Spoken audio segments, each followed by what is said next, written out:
Hi friends, Maran வீரா serial சூப்பரான இருக்கு. நம்ம அதை பற்றி தான் இந்த வீடியோக்குள்ளே பார்க்க போகிறோம். வாங்க நம்ம வீடியோக்குள்ளே போகலாம்.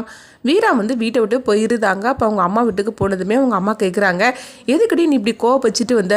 சொல்ல பண்ணாக்கி மாறன் தம்பி எவ்வளோ நல்லவர்னு தெரியுமா? ஆனால் நீ ஏன் அவரை பற்றி புரிஞ்சிக்க மாட்டுக்க அப்படின்னு சொல்லிட்டு அவங்க திட்டிகிட்டு இருக்கிறாங்க. அடுத்து பார்த்தோம்னா வீரா ரூமுக்குள்ளே உட்காந்து அவங்க அழுதுகிட்டு இருக்கும்போது அங்கே பிருந்தா வராங்க. அப்போ பிருந்தா சொல்கிறாங்க, அக்கா மாறன் மாமா ரொம்பவே நல்லவருக்கா, அவர் எவ்வளோ நல்லவர்னு உனக்கு ஒரு உதாரணம் மட்டும் நான் சொல்கிறேன் அப்படின்னு சொல்லிட்டு அவங்க பார்த்தோம்னா பிருந்தா ஒரு ஆபத்தில் இருக்கிறாங்க. அப்போ மாறன் காப்பாற்றுறத அதை சொல்லுதாங்க எடுத்து.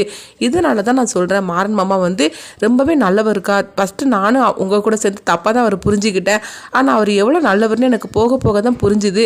அதே மாதிரிக்கு நீயும் ஒரு நாள் அவர் மேலே எந்த தப்புமே இல்லைன்னு புரிஞ்சுப்பாக்கா.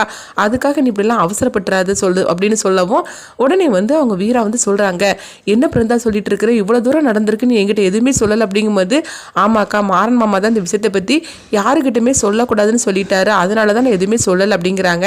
அடுத்து பார்த்தோம்னா வீரா மாறனோட அம்மா சமாதிக்கு போய் அவங்க அழுதுகிட்டு இருக்கிறாங்க. மாறன் ரொம்பவே நல்லவன் தான், சொல்ல போனாக்கி அவன் யாருக்கும் எந்த உதவினாலும் செய்வான். ஆனால் எங்கள் அண்ணனோட இந்த நிலைமைக்கு மாறன் ஒரு காரணமாயிட்டான். அதை நினைக்கும் போது எனக்கு மாறன் கூட சேர்ந்து வாழறதுக்கு எனக்கு சுத்தமாகவே பிடிக்கல, என்னை மன்னிச்சிருங்கம்மா அப்படின்னு சொல்லிட்டு அவங்க அழுதுகிட்டு இருக்கிறாங்க. அடுத்ததாக பார்த்தோம்னா வீரா ஒரு முடிவு எடுக்கிறாங்க.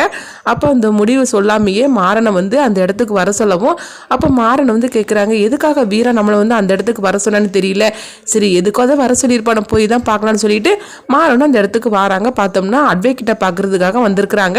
அப்போ வீரா அவங்ககிட்ட போய் லாயர்கிட்ட பேசிட்டு இருக்கவும் லாயரும் அதுக்குள்ளே எல்லாமே ஒரு டாக்குமெண்ட்டாக ரெடி பண்ணி கொடுத்துருக்குறாங்க. இதில் நீங்கள் 2 பேரும் கையெழுத்து போட்டு கொடுத்துட்டா போகிறோம், அடுத்த வேலையை நான் பார்த்துரும் அப்படின்னு சொல்லவும் அப்போ மாறனுக்கு ஒன்றுமே புரியாமல் முழிச்சிட்டு இருக்கிறாங்க. இவ என்ன பண்ணுறா என்ன செய்கிறான்னு ஒன்றுமே புரிய மாட்டுக்கு அப்படின்னு சொல்லிட்டு மாறன் முழிச்சிட்டு இருக்கவும் அப்போ வீரா கொடுக்குறாங்க, இந்த பேப்பர் எல்லாத்துலேயும் நீ ஒரு சைனை போட்டு கொடு அப்படிங்கிறாங்க.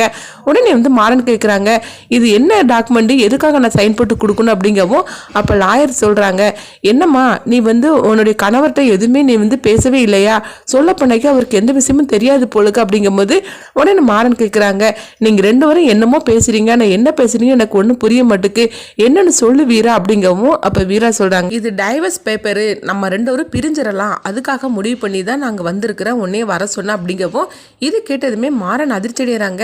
என்ன வீரா ஏதோ நீ கோவச்சிக்கிட்டு உங்கள் அம்மா வீட்டுக்கு போன, சரி 2-3 நாள் கழிச்சு வந்துருவேன்னு சொல்லி நான் எதிர்பார்த்தேன், நீ என்னன்னா இந்த மாதிரிக்கு ஒரு முடிவெடுத்து என்னை கூப்பிட்டுருக்கிற, இப்படி மட்டும் தெரிஞ்சிருந்தா நான் கண்டிப்பாக நான் அது வந்திருக்கவே மாட்டேன் அப்படிங்கவும் அப்போ லாயர் சொல்கிறாங்க, என்னம்மா டைவர்ஸ் பண்ணுறதெல்லாம் உங்களுக்கு மட்டும்தான் விருப்பம் இருக்குது போலுக்கு, உங்களுடைய கணவருக்கு இதில் விருப்பம் இல்லை போலுக்கு, 2 பேருமே விருப்பத்தோட கையெழுத்து போட்டால் தான் வேலை சீக்கிரமாக முடியும், இப்போ பார்க்க போனாக்கி அவருக்கு இதில் சம்மதம் இல்லை போலுக்கு, அப்படி இருந்தாக்கி கண்டிப்பாக இந்த வேலை சீக்கிரமாக முடியாது, உங்களுக்கு நீங்கள் நினச்ச மாதிரிக்கு டைவர்ஸும் சீக்கிரமாக கிடைக்காது அப்படின்னு சொல்லவும் அப்போ வீரா மாறன் கிட்ட சொல்கிறாங்க, நான் சொல்கிறது கேளு மாறா, நம்ம 2 பேரும் சமாதானமாகவே பிரிஞ்சிடலாம், இதுக்கு மேலே நம்ம 2 பேரும் சேர்ந்து இருந்து கஷ்டப்பட வேண்டாம், நீ வேணா என் கூட வாழலாம்னு சொல்லிட்டு சந்தோஷப்பட்டுட்டு இருக்கிற, ஆனால் எனக்கு உன் கூட வாழறதுக்கு சுத்தமாக பிடிக்கல, அதனால இதில் கையெழுத்து போட்டு கொடு அப்படின்னு சொல்லவும் அப்போ மாறன் லாயரை பார்த்து முடிச்சிட்டு இருக்கிறாங்க.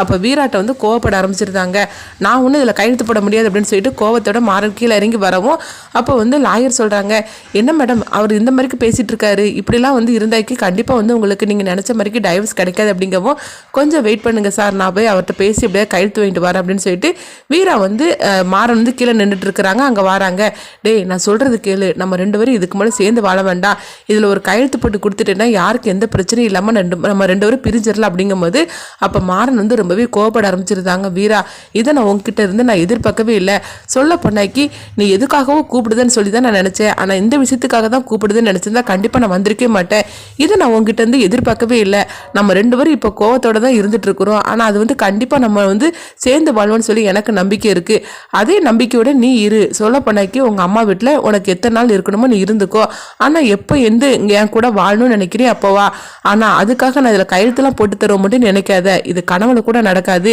நான் உன்னை புரிஞ்சுக்கிட்டு இருக்கிறேன், அதே மாதிரிக்கு நீ என்னை புரிஞ்சுக்கிட்டு தான் இருக்கிற, ஆனால் உன் மனசு தான் ஏற்றுக்க மறக்குது, அது கண்டிப்பாக நாள் பட அது கண்டிப்பாக அது குறையும், நீ என்னைக்காவது ஒரு நாள் என்னை ஏற்றுப்பேன்னு சொல்லிட்டு எனக்கு ரொம்பவே நம்பிக்கை இருக்குது, அதனால அது வரைக்கும் நான் காத்துட்ருக்கிறேன் அப்படின்னு சொல்லவும் அப்போ வீரா சொல்கிறாங்க, நீ என்ன சொன்னாலும் சரி தான், என் மனசு மாறவே போகிறது கிடையாது, அதனால இதில் ஒரு கையெழுத்து மட்டும் போட்டு கொடுத்துரு, நம்ம 2 பேரும் அப்படியே பிரிஞ்சு போயிடலாம், நீ உன் வேலையை பார்த்துட்டு போ, நான் என் வேலையை பார்த்துட்டு போகிறேன் அப்படிங்கும்போது அப்போ மாறன் சொல்லியிருந்தாங்க, நீ என்ன பண்ணினாலும் சரி தான், இதில் கையெழுத்து மட்டும் நான் போட்டு கொடுப்பேன்னு நினைக்காதுன்னு சொல்லிட்டு அவங்க பாட்டுக்கு பைக் பைக் எடுத்துகிட்டு கிளம்பி போயிட்டே இருக்கிறாங்க.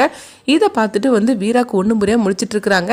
மாறன் வந்து எப்படியா இந்த கையெழுத்து இதில் போட்டு கொடுப்பான், நம்ம பிரிஞ்சலான்னு சொல்லிட்டு எவ்வளோ நம்பிக்கையோடு வந்தோம், ஆனால் வந்து அவன் கையெழுத்து போட்டு தர மாட்டேன்னு சொல்லிட்டானே, அவன் எந்த நம்பிக்கையோடு இப்படிலாம் சொல்கிறான்னு தெரியல அப்படின்னு சொல்லிட்டு வீரா ரொம்பவே குழப்பத்தோடு இருக்கிறாங்க. அப்போ வந்து மேலே வந்து அவங்க லாயரை பார்க்க வரவும் அப்போ அவங்க கேட்குறாங்க, என்ன மேடம் கையெழுத்து வாங்கிட்டீங்களா அப்படிங்கும்போது, இல்லை கையெழுத்து போட்டு தர மாட்டேன்னு சொல்லிட்டான் அப்படிங்கிறாங்க. இல்லை மேடம், இப்படி இருந்தாக்கி கண்டிப்பாக வந்து நீங்கள் நினச்சது நடக்காது, அவர்கிட்ட கையெழுத்து வேண்டியதை மட்டும் தான் நடக்கும் அப்படின்னு சொல்லிட்டு போகவும் வீரா வந்து அடுத்தது நினைக்கிறாங்க, இது இப்போ எப்படியாவது கையெழுத்து போங்கன்னு இப்போ என்ன பண்ணலாம் அப்படின்னு சொல்லிட்டு அவங்க யோசனை பண்ணிட்டு இருக்கிறாங்க. இப்படி தான் அந்த ப்ரோமோ வந்து ரொம்பவே சோகமாக எடுத்துகிட்டு போகிறாங்க. கண்மணிக்கு மட்டும் இந்த விஷயம் தெரிஞ்சுன்னா ரொம்பவே சந்தோஷப்படுவாங்க. அடுத்தது இந்த கதை என்ன மாதிரி கொண்டு போவாங்க. வீராவும் மாறனும் வந்து பிரிஞ்சிடக்கூடாது, அவங்க ஒன்று சேர்ந்து தான் வாழணும் அப்படின்னு சொல்லிட்டு நீங்கள் நினைக்கிறீங்கன்னா உங்கள் கருத்துக்களை கமெண்ட் பாக்ஸில் கமெண்ட் பண்ணுங்கள். நம்ம இன்னொரு வீடியோவில் சந்திப்போம்.